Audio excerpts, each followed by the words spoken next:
Thank you. Thank you, Steve. Hello. Hi, everybody.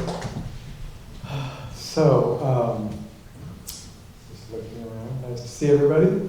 So this is the title of my talk today is Forgive Us Our Trespasses, which comes from a line in the prayer Jesus gave his apostles when they were asking him how to pray.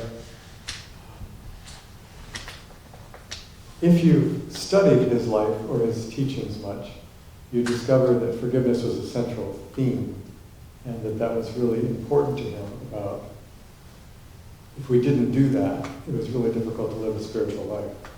So there's a Christian writer named C.S. Lewis, some of you may know of, and he wrote one time that everybody thinks forgiveness is a fine idea until you have something to forgive.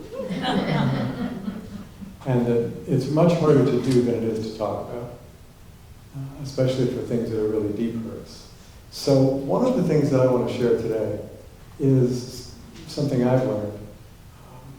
I know a lot of people, and it used to include me too, that one of the reasons forgiveness was difficult was because there was an understanding that if we forgave somebody, it meant we accepted what they did, and that it was okay.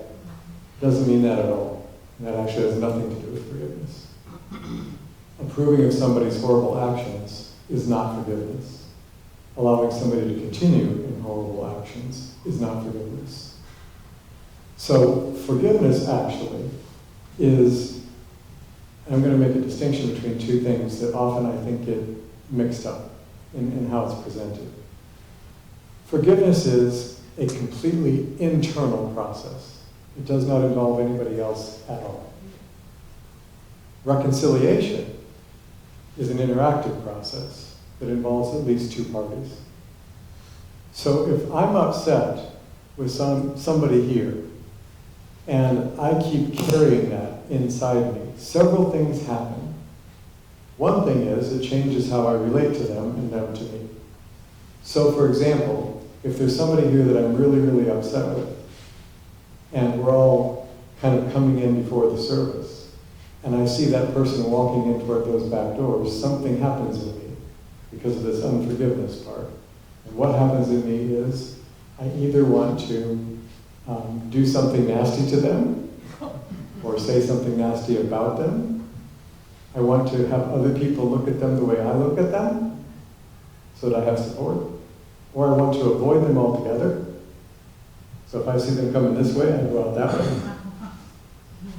But something happens in me. And that what happens in me is not something I'm choosing, it's reactive. It's reactive because I haven't forgiven whatever that was yet. So, if inside I can reach a place where I actually can release that unforgiven judgment, then I get free of it. Oops, then when they walk in, I don't have any reaction. I'm free of that reaction. That reaction has no power over me at all anymore. It's just gone. It's not that I fight it and win. It's not that. It's that it's gone. So, I remember when my dad, for example, this hasn't to do with forgiveness, but when my dad, he was a smoker from the time he was a teenager, went through World War II, smoked a lot, eventually decided to quit smoking. And when he decided to quit smoking, it was difficult. When the desire arose, he had to fight the desire. It was tough. But after he got over smoking, there was no desire to fight. It didn't entice him anymore. It had no power over him anymore. So whatever has hurt you, or frightened you, or upset you, that you have not been able to forgive, will affect how you relate through life. And if you actually forgive it in the sense I'm talking about, in the sense I believe Yeshua was talking about, Jesus, then you're free of it. And a lot of his healing work had to do with helping people to forgive one another. Because here's a little secret. You can't be healthy if you keep carrying unforgiven things inside you. You can't do it. So you can be kind of healthy, but not really healthy. Because there's always going to be this part in there. I'll tell you another little secret for those of you that know about karma. and how karma carries forward, and we're always struggling with different aspects of that, guess what most karma that carries forward is? All the things you haven't forgiven. Do you know what most mental and emotional trauma in your life is? Things you haven't let go of. And most therapeutic healing work has to do with how do you get rid of that power over you. So it's a really important thing, and Yeshua understood that and taught that. Now reconciliation, on the other hand, is not that. Reconciliation, so we still have this person that I'm upset with who walks in the door. So reconciliation is, I go to them and say, we need to work something out here, because I don't want to keep feeling like this, and I don't think you do either. So what can we do? How do we get past this? And reconciliation really has this at its essence. How do we go from this place of upsetness and distance toward each other, and avoidance and fear and hostility, whatever all is involved in that? How do we go from that place to coming back into peace together, into experience God's love together? How do we do that? And if I'm honest when I say what I want most in my life is the love of God, if that's honest, then what that means is I have to make every effort to be able to enter into that with everybody. Because if I don't, then what I'm saying is I want the love of God in my life except with you, and except with you, and except with you. And what that's really cutting out, while I think that's cutting out the other person who upsets me, what that's actually cutting out is God and me. Because God's in that person. Didn't we just say that? So that means I don't respect your light with that person. I don't care about your light with that person. I don't want to relate your life with that person. And so, a big part of what we're trying to experience in our lives is now shut off. So forgiveness is really important.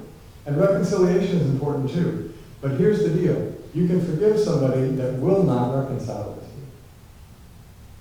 you. You can have somebody who still is behaving abominably. You can have somebody who still hates you and won't even speak to you, let alone reconcile with you. And you can forgive them and be free. They aren't, but you can be. You can have somebody that you were really upset with or that really hurt you who's now dead. And you never forgave them or reconciled with them. Well, now you can't reconcile with them. But you know what you can do? You can forgive. And you can get free of it. Because forgiveness is not about approving of what somebody did, or suddenly making it okay, or making yourself a doormat, or saying, well, from now on you can just keep hurting me that way, it's okay. No, it's not. It's not okay at all. But what you can do is get free of what was done in the past. You can get free of your past. And today, although you may not know it, because most of you probably aren't Jewish and probably weren't raised knowing much about that tradition, some of you may have been. Today is the eve of Yom Kippur. Tomorrow is Yom Kippur. Tonight, we're actually having a service here. Sorry. I mean, next week, sorry. Yeah, I'm thinking ahead. Thank you. Yeah, next Sunday is the, yeah, we lost a week. This is Rosh Hashanah, this one. Beginning of the new year. Next week is going to be the Yom Kippur, and it's called the Day of Atonement in Judaism. It's a day that's been practiced ever since the days of Moses. It's a day that Yeshua and all of his apostles observed every year. And the idea of Yom Kippur is that we ask for forgiveness from internally and externally. We ask for forgiveness from God for what we've really screwed up this year. And we ask for forgiveness from those we've really hurt this year. So it has both the inner and the outer aspect, the forgiveness and the reconciliation part. And I want to tell you, maybe you've done this, but if you haven't really done this, actually going up to some other human being and looking them in the face and say, will you please forgive me for what I did, is way harder than it might sound like. And goes way deeper than you might think it will until you do it. It really transforms things. And you can go up to somebody with the best intentions in the world to reconciling with them and really be willing to open your heart to them, and really want to make peace with them, and they can go, get away from me. Not kidding. That's not easy. But that's what we're asked to do, to live in the Spirit of God. What they do with what we ask is not up to us. Just like when somebody's presented here, whether I'm teaching here, or Wanda's teaching here, whoever, whatever's offered here, it's not up to me what you do with it. It's not up to Wanda what you do with it.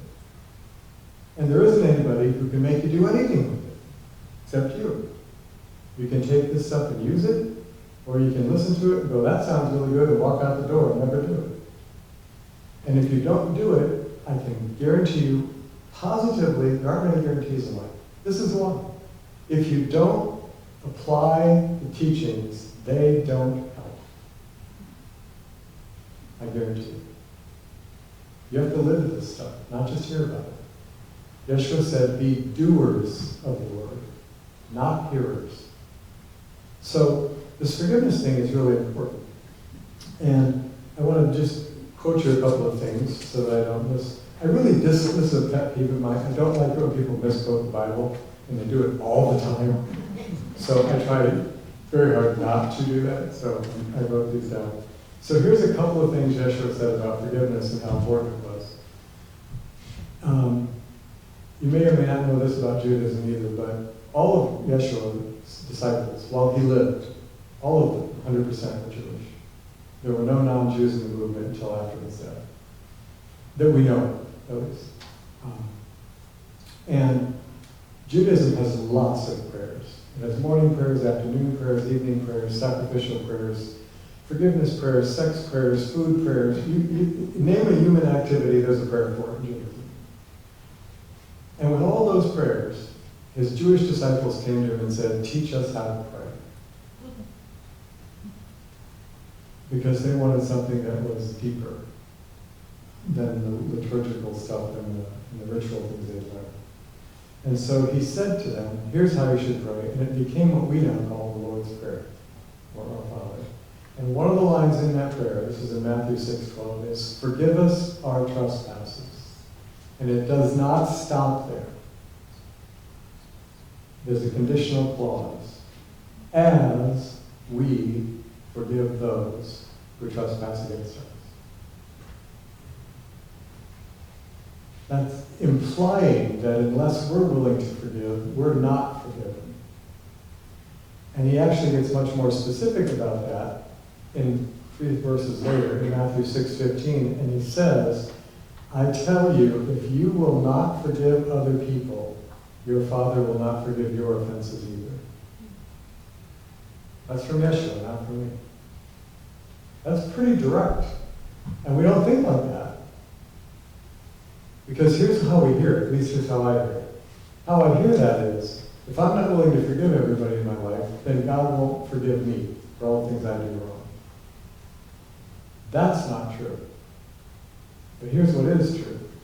If I don't forgive others in my life, I can't accept the grace of God in my life and the forgiveness that's being offered to me. Because I'm still holding a block there. And so I shut down a part of me. And the part of me I shut down is the part that's hurt. That's why I built the wall in the first place, is to protect it. And that wall is what's preventing me from experiencing the very release that I want from the hurt. So, he said one other thing about reconciliation. This is rather dramatic too, because in Judaism, God's first. You put God first. Love the Lord your God with all your heart, soul, and strength. You know, I am the Lord your God, have no others before me. That's really important to put God first. So Yeshua teaches, this is in a section called Sermon on the Mount. This is from Matthew 5:23. And he's talking to people, and he says, if you are going to the altar to worship, which is like, should be the first thing in Judaism. If you're going to the altar to worship, and remember that your brother has something against you, don't go to the altar. Go to your brother and make peace with him. Then go to the altar. That's how important he thinks this is. So, and again, one of the reasons from my understanding is that what he's saying is, if you go to the altar with all this unforgiven stuff and aren't willing to work on it and to let go of it, then you're not going to receive from the altar what you want, because you're going to be shut off to it. I have known many people in my life who have gotten involved romantically with somebody. I've known men that have done this and women that have done this. And they got hurt. Anybody not ever been hurt? And sometimes when we're hurt like that, what we decide is never again. Never going to let myself be hurt like that again. And so those people now are not open to the very kind of relationships that they desperately want, because they're not willing to make themselves vulnerable, because they could be hurt again. And the truth is, you could be hurt again. That's the reality. Love is not safe. Love is complete. It has everything. And it has the willingness to suffer in it also. I am willing to suffer for my family. I'm willing to suffer for people I love. I'm not saying that I have to suffer in order to love them, but I have to be willing. If I put me first to the point that I'm willing to share her good stuff, but I'm not willing to share her crappy stuff. Nope. When you're all better and got yourself fixed, then come see me. What if your ministers did that? What if the prayer team did that? Hey, once you get your life perfectly in order and you're happy and cool and you're never upset and you don't say anything that bothers me, then let's hang out. But if you're a mess, I want nothing to do with you. Good luck. I don't know about you, but I'm a mess fairly often. Stuff happens to me that I don't like. So anyway, I'll tell you just a tiny bit more about Yom Kippur, tell you a short story, and we'll go into meditation. So Yom Kippur was this day that was set up back in the time of Moses, and was done in the tabernacle back then, and then later done in the temple, once there was a permanent temple in Jerusalem. And again, you may not know this because we don't talk too much about some of these kind of things, but the temple basically had three sections to it. It had it was all enclosed with a big wall. There was a section that's called the outer courtyard. And in the outer courtyard, they did things like social stuff. They interacted with each other, men and women were both allowed there. They collected offerings for the poor. They collected grain and oil offerings and different things. And they socialized. So that was in the outer courtyard. Then there was a more inward part, and the more inward part was called the sanctuary, and the priests were there. And that's where they actually offered the animal sacrifices, was in the sanctuary part. So it was a much more contained part. And then there was something that was at the very core, the deepest part of the temple, was called the Holy of Holies, Kadosh Kadoshim in Hebrew. And the Holy of Holies was a place that housed the Ark of the Covenant, and also two gigantic cherubim, not the cute little baby butts that you see on ceramic figures, but these very, very powerful, huge angelic beings that were guardians. That's who was placed to guard Eden, the gates of Eden, two cherubim, according to the book of Genesis. And in this Holy of Holies, there was a huge curtain that was 30 feet tall. That's way taller than the center of this room. 30 feet tall, and about 24 feet wide.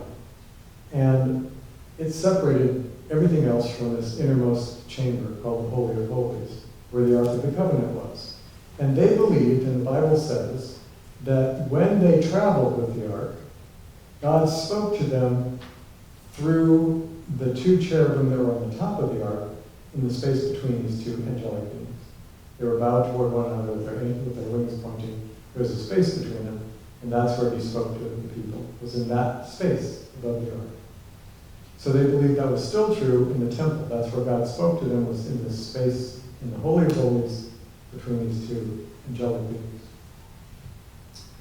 And so, on the day of Yom Kippur, the high priest, and only the high priest, could go into this Holy of Holies. And he prayed for the nation and himself that they be forgiven and that they start the new year, because we're in the new year, the Jewish New Year, we're in that period right now. It starts in what usually our September and goes for a year. So this is the new year in Jesus and Jewish traditions. And they prayed that all the things of the past, that they'd be free of, so that they could start with a clean slate to go into the new year, so to speak. And that's what was done. Only the high priest was allowed in there. So this model of the temple is how we work still. We have the outer courtyard. You know what that is? That's our outer self. That's our social self. Do you know how much you know about me, unless you're my friend? What you see when I'm here. That's not me. You see a glimpse of me, but when we're here, most of us reveal our social selves to each other. This is who I want you to think I am. This is who I hope to be. This is who I'm trying to be. But we rarely walk in here in our distress or our fear or our pain and acknowledge that. We rarely show that to each other. We rarely show our bads. If you want to know how nice a person I really am and how holy I really am, talk to this woman. And she will straighten you out. And what I really like. Now, what you see up here is also true, but it's only part. It's not all of it. There's the social self, that's the outer courtyard. Then there's the sanctuary. The sanctuary is within, but it's not God yet. Because going within does not mean going to God. Going within means we enter the sanctuary where all of our belief systems and our thoughts and our feelings, and what we talk to all day long about it. Do you know who you talk to most in your life? Yeah, you. Don't you? All day long. I think this, I shouldn't have done that, oh, I should do this, oh, I hope I get there in time, oh, what happens if, oh, does my hair look okay? You know, whatever. We talk to ourselves, why did they say that to me? What did they mean by that? We talk to ourselves all the time. That's the inner part. That's the priesthood. That's the sanctuary, where we hopefully have a lot of spiritual stuff going on. But that all has to do with how we look at the world and what we think about it. And that's an important part. But there's a deeper place in our temple. And that deeper place is the Holy of Holies. That's what Fillmore's talked about as entering the silence. Not all the jabber of what I think of this and what I think of that, how they made me feel, and what I hope, and what if this happens, and what if that happens, and oh my gosh, why did that happen? Not that. Silence. In this deep, deep place in us. And what dwells there is nothing but you and God. No external thoughts, no reactions to the world, no worrying about the future, no being upset about the politicians, no being mad at your neighbor, none of that. It's God's Spirit and you. That's what's in the deepest place in you. And access to that place, the doorway is silence. And Fillmore's knew that and talked about that. So in Yom Kippur, if we really want to do it, we have to be able to enter that silence and let go of everything else. So that's what the service we're going to do next week is oriented for. It has a component of looking back at our last year, what we did, and then a component of forgiving and releasing that, and then a component of entering into that silence and moving forward with hopefully a cleaner, not perfectly clean, at least a cleaner slate to start the year with, instead of all the baggage that comes forward. On baggage, have you ever noticed somebody has a relationship and it has some really unhealthy dynamics to it, and then the relationship eventually breaks up, and then one of those people goes and gets in another relationship with a completely different person, but you looking at it go, oops, that's the same relationship. And they have the same issues and the same patterns and the same problems. And then they think, well, this person's a jerk, and they leave that person and go to another relationship, and they do the same thing. You notice that? Yeah. That's carrying forward these old things. that we need to learn to let go of.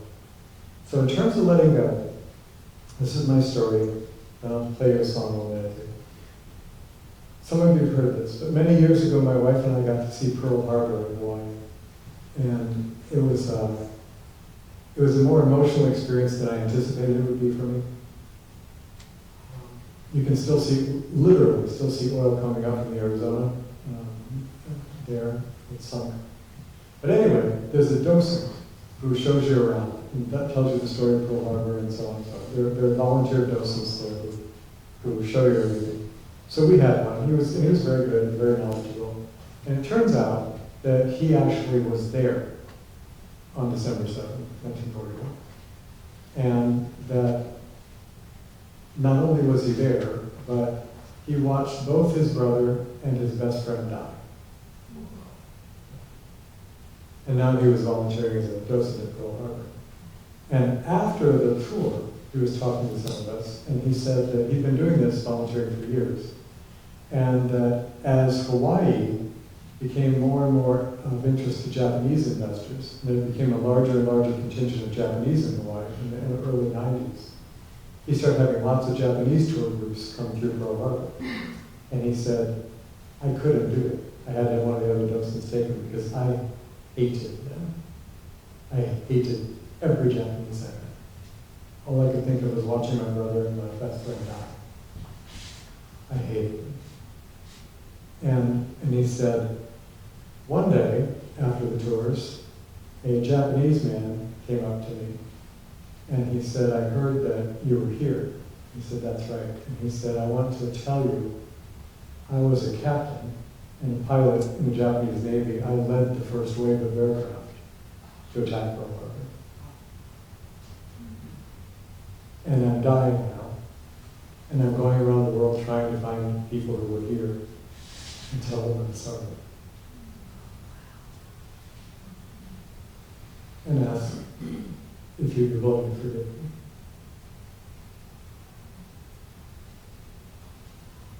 And the man who was talking to us said that, he said, I started crying. I probably hadn't cried in 40 years.